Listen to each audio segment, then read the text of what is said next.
मगर है सुहानी इस मोहब्बत भरी दास्तां की। आज भी दुनिया दीवानी, जहां देखो साजिशें हैं, दिल में भी रंजिशें हैं, जादूगरी की नफरत की हर जगह बारिशें हैं। समय की धारा पे लिखी है खूबसूरत कहानी, ये कहानी है चंद्रकांता की, ये कहानी है चंद्रकांता की।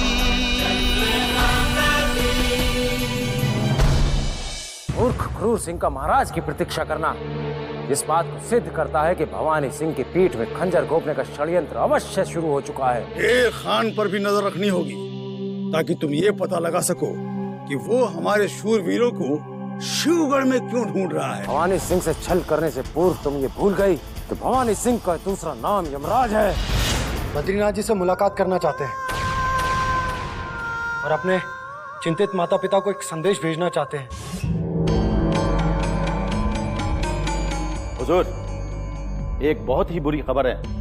हमारे जासूसों ने खबर दी है कि महाबली बद्रीनाथ के छोटे भाई सोमनाथ अब बहुत जल्द शिवगढ़ के महल में पहुंचने वाले हैं। अचानक ये उलटफेर कैसे हो गया शेर खान? संबलपुर के महल में अपना कर्तव्य निभा रहे महाबली सोमनाथ शिवगढ़ क्यों पधार रहे हैं? अभी जासूसों सिर्फ इतना ही पता चला है कि महाबली बद्रीनाथ की गैर हाजिरी में महायोद्धा सोमनाथ उस युवराज की हिफाजत करेंगे जिसे महल में शाही मेहमान बनाकर रखा गया है। नहीं शेर खान, नहीं, ये अवश्य ही उस बद्रीनाथ की कोई साजिश है। अन्यथा उस युवराज को बचाने के लिए अपने समस्त महत्वपूर्ण कार्य को छोड़कर महाबली सोमनाथ का यहाँ आना हमें उचित नहीं लगता। कोई ऐसा रहस्य है जो हमारे गुप्तचर उजागर नहीं कर पा रहे हैं। हुजूर, आपने तो मेरा शक यकीन में बदल दिया, वरना इतनी गहरी सुरक्षा होने के बावजूद उस युवराज तक पहुंचना नामुमकिन है। लगता है ये कोई बहुत ही गहरी साजिश है। क्या हो सकता है महाबली का ये षड्यंत्र? अवश्य ही दोनों भाई मिलकर शिवगढ़ को अपने वश में करने का कोई चाल बुन रहे हैं। हमें तो अब ये शिवगढ़ की धरती अभिशप्त लगने लगी है। तुम्हें 24 तास उस महाबली सोमनाथ पर अपनी दृष्टि जमाए रखनी होगी। आप फिक्र मत कीजिए हुजूर, मेरे खुफिया शैतानी जासूस लगातार गिद्ध की तरह महायोद्धा सोमनाथ पर अपनी नजरें गड़ाए हुए हैं। महल में आगमन के पश्चात सोमनाथ की भेंट सबसे पहले भवानी सिंह से होनी चाहिए शेर खान, ताकि हम देख सकें कि उसके मन में क्या षड्यंत्र चल रहा है।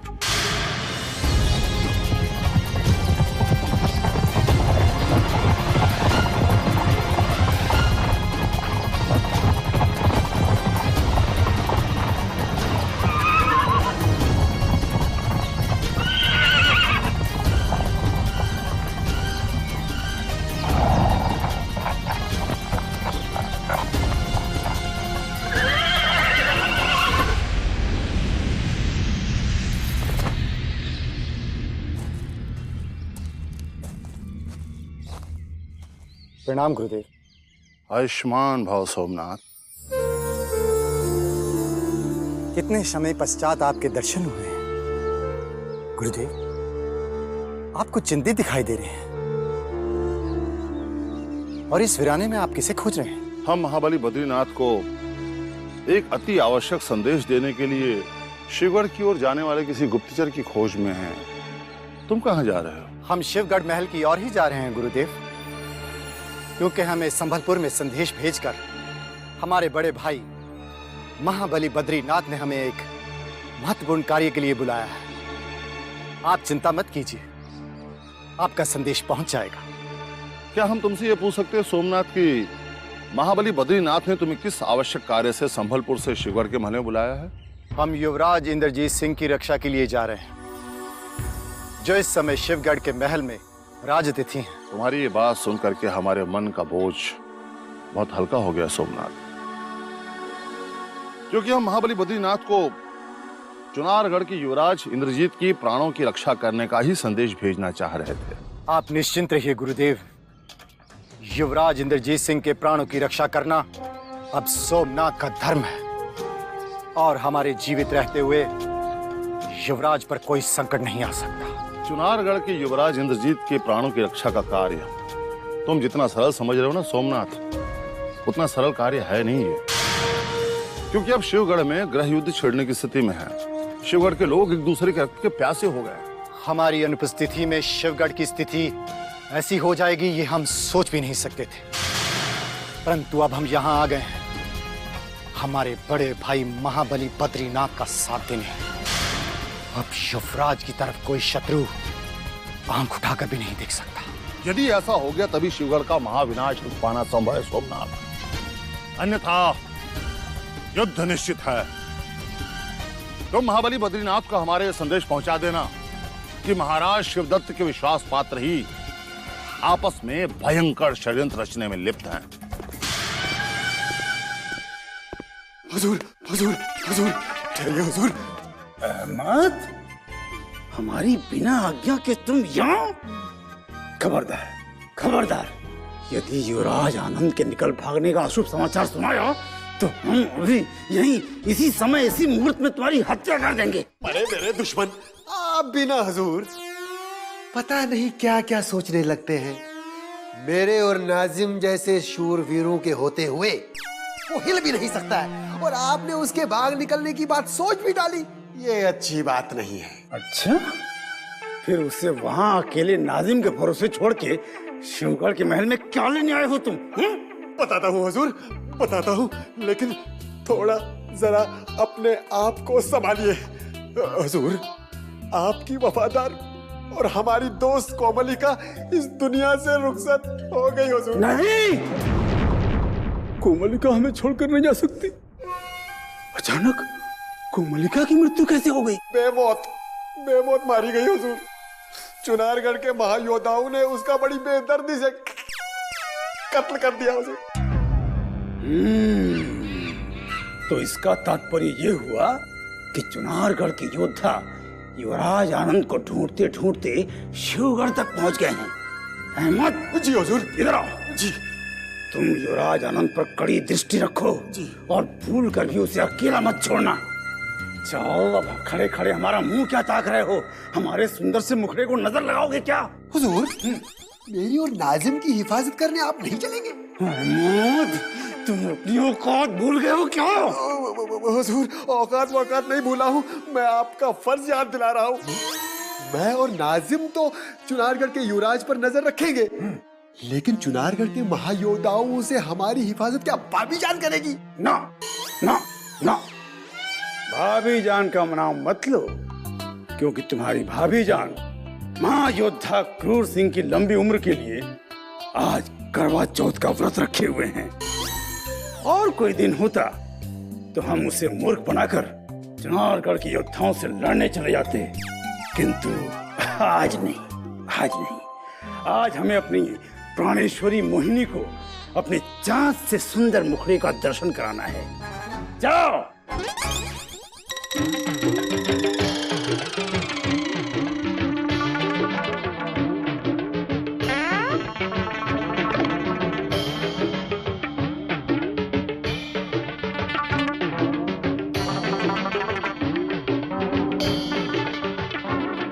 माता श्री, आप करवट चौथ के चक्कर में व्रत रख के आप हमारे खाने पर अपनी दृष्टि मत डालिए। हम दोनों ओनार भाइयों को आपकी नजर लग जाएगी। अरे अनाज के नन्हे शत्रुओं, 10-10 मनुष्यों का खाना डकारने के बाद भी तुम चूहे से अधिक तो बड़े हुए नहीं। तुम्हें तुम्हारी माताश्री की तो क्या, भूखे कंगाल शैतान की भी नजर नहीं लगेगी। बेटे चूहे और बाप ऊंट। माताजी ठीक कह रही बलवान। मैं तो 58 हूँ, किंतु तू 54 से भी छोटा है। माताजी, ये करवा चौथ क्या होता है? ये तो अपने पिताश्री से ही जाकर पूछो, जिनकी लंबी उम्र की कामना के लिए मैंने सुबह से भोजन तो क्या, पानी तक नहीं पिया है। मजबूरी में करवा चौथ का व्रत रखा है आज मोहिनी ने, वरना हम जानते हैं कि मन ही मन में रोज हमारे स्वर्गवासी होने की दुआएं करती होगी।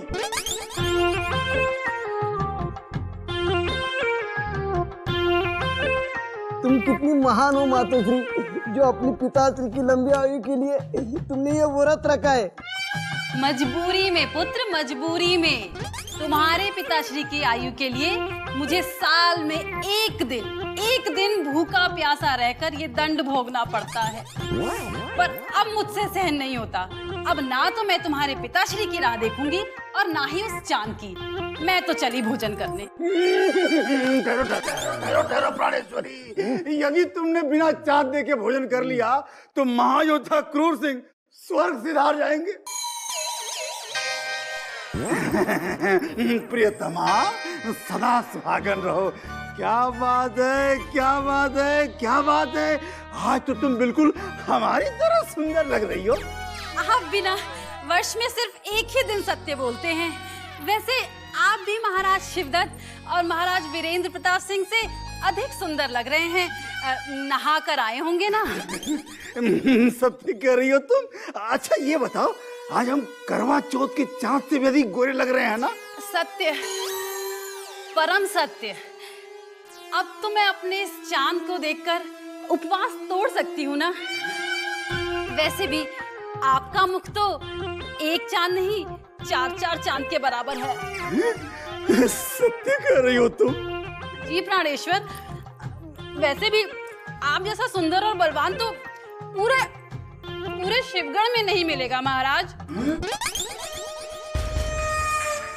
हुजूर, महायोद्धा सोमनाथ आ गए हैं। हम उन्हीं की प्रतीक्षा कर रहे थे। कहीं महल में उनकी भेंट किसी और से तो नहीं हुई? नहीं हुजूर, अभी तक वो महल के अंदर नहीं पहुंचे, क्योंकि मैंने उन्हें दूर से ही घोड़े से आते हुए देख लिया था। एक लंबे समय के पश्चात महाबली सोमनाथ का स्वागत हम स्वयं करेंगे।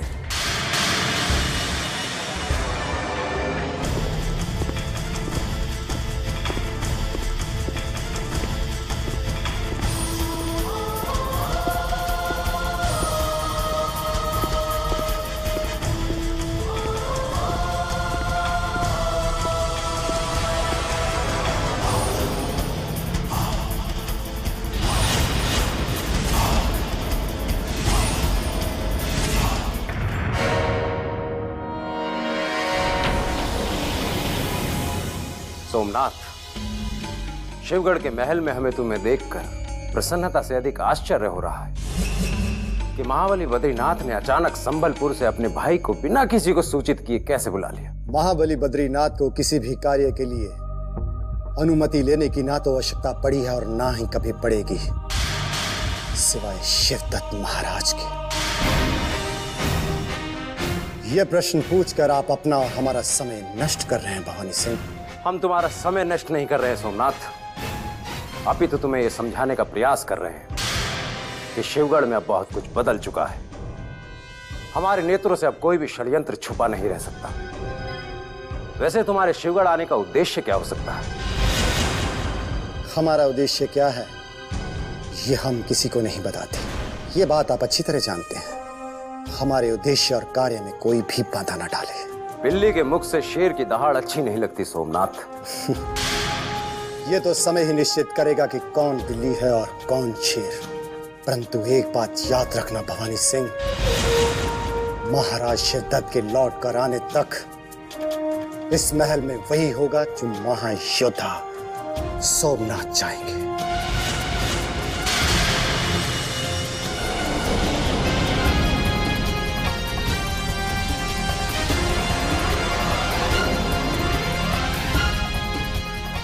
शिवगढ़ के इस महल में ही नहीं, अपितु संपूर्ण शिवगढ़ में यदि महाराज शिवदत्त के पश्चात किसी का आदेश चलता है तो वो है भवानी सिंह। ये एक नियम है और यदि तुमने इस नियम का उल्लंघन किया तो युवराज इंद्रजीत सिंह से पूर्व तुम्हें अपने प्राणों की रक्षा करनी होगी सोमनाथ।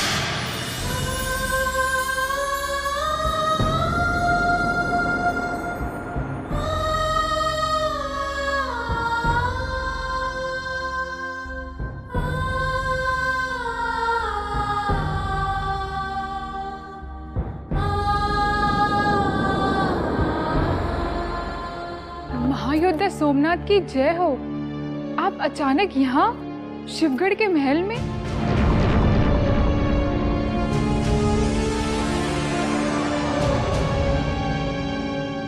हमें यहाँ पर महाबली बद्रीनाथ ने भेजा है चुनारगढ़ के युवराज इंद्रजीत सिंह की रक्षा के लिए। आपको यहाँ देखकर तो मेरी सारी चिंता दूर हो गई।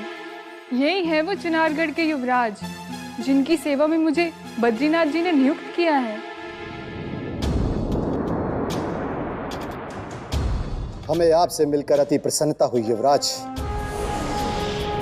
अब इस महल में आप पर कोई संकट नहीं आ सकता और हमारे यहाँ रहते हुए किसी का इतना साहस नहीं जो आप पर बुरी दृष्टि डाल सके। कौन है आप? आज से पहले तो हमने इस महल में आपको कभी नहीं देखा। देखते भी कैसे, बहुत समय से हम संबलपुर में थे। जिस महाबली बद्रीनाथ ने आपको भवानी सिंह से बचाकर अपना राजअतिथि बनाया है, हम उनके छोटे भाई सोमनाथ हैं। बद्रीनाथ जी ने आपको यहाँ भेजकर हमें जो सम्मान दिया है उसके लिए हम बद्रीनाथ जी के अत्यंत आभारी हैं। परंतु अब हम यहाँ से लौट जाना चाहते हैं। हमारे बिना हमारे माता पिता और छोटे भाई आनंद का क्या हाल हो रहा होगा? आपकी प्रतीक्षा का अब अति शीघ्र अंत होने वाला है युवराज, क्योंकि महाराज शिवदत्त का संबलपुर से लौटने का समय अब पूरा होने ही वाला है। हम ये सुनते सुनते थक गए हैं महायोद्धा सोमनाथ, परंतु अभी तक उनसे हमारी भेंट तक नहीं हो पाई है। आप लोग समझ नहीं रहे हैं कि हम यदि अतिशीघ्र हमारे राज्य नहीं पहुंचे तो हमारी माताश्री जीवित नहीं रह पाएंगी, वो मर जाएंगी हमारे बिना। हमें जाने दीजिए। महाराज के आने से पहले तुम्हारा इस महल से बाहर कदम रखना असंभव है युवराज। तुम्हें धैर्यपूर्वक प्रतीक्षा करनी पड़ेगी। बस कुछ समय की बात है, फिर हम स्वयं जाएंगे तुम्हें चुनारगढ़ तक छोड़ने। ठीक है, परंतु हम चुनारगढ़ एक संदेश भेजना चाहते हैं कि हम शिवगढ़ के महल में पूर्णतः सुरक्षित हैं और महाराज शिवदत्त के लौटते ही हम चुनारगढ़ वापस लौट आएंगे ताकि हमारे माता पिता की चिंता दूर हो सके। हम आपकी ये इच्छा इसी समय पूर्ण कर देते हैं युवराज। मृणालिनी। जी हुजूर। युवराज का संदेश लिखकर चुनारगढ़ के महल में पहुंचाने की व्यवस्था की जाए ताकि महाराज वीरेंद्र सिंह और महारानी चंद्रकांता की समस्त चिंताएं दूर हो जाएं।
महारानी पर औषधि का प्रभाव धीरे धीरे आरंभ हो जाएगा और धीरे धीरे उनकी चेतना भी वापस आ जाएगी। किंतु वैद्यराज, महारानी ठीक तो हो जाएंगी।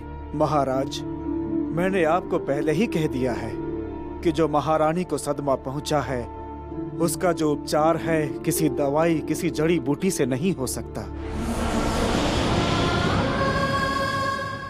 महारानी जी का उपचार तभी होगा जब उनके युवराजों का उनसे मिलन हो जाएगा। महारानी चंद्रकांता को खुशी देने के लिए युवराजों के मिल जाने की असत्य सूचना हम उन्हें पहले ही दे चुके हैं, परंतु अभी तक युवराजों के वापस न आने से वो अचानक मूर्छित हो गई हैं। क्या इस संसार में ऐसा कोई भी वैद्य हकीम नहीं है जो हमारी महारानी को तुरंत स्वस्थ कर सके? क्या आप ऐसे किसी भी वैद्य हकीम को जानते वैद्यराज? तो कृपया हमें बताइए, हम उन्हें मुंह मांगा धन देंगे। केवल युवराजों के लौटकर वापस आ जाने के सिवा कोई और उपचार महारानी जी के काम नहीं आ सकता।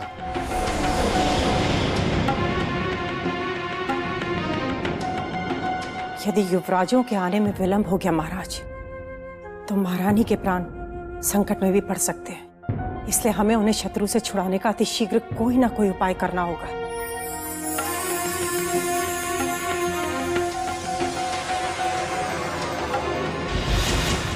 समय आ गया है। अब हमें महारानी के प्राण बचाने के लिए युद्ध की अग्नि में जलना ही पड़ेगा। हमें किसी भी मूल्य पर अपने युवराज वापस चाहिए।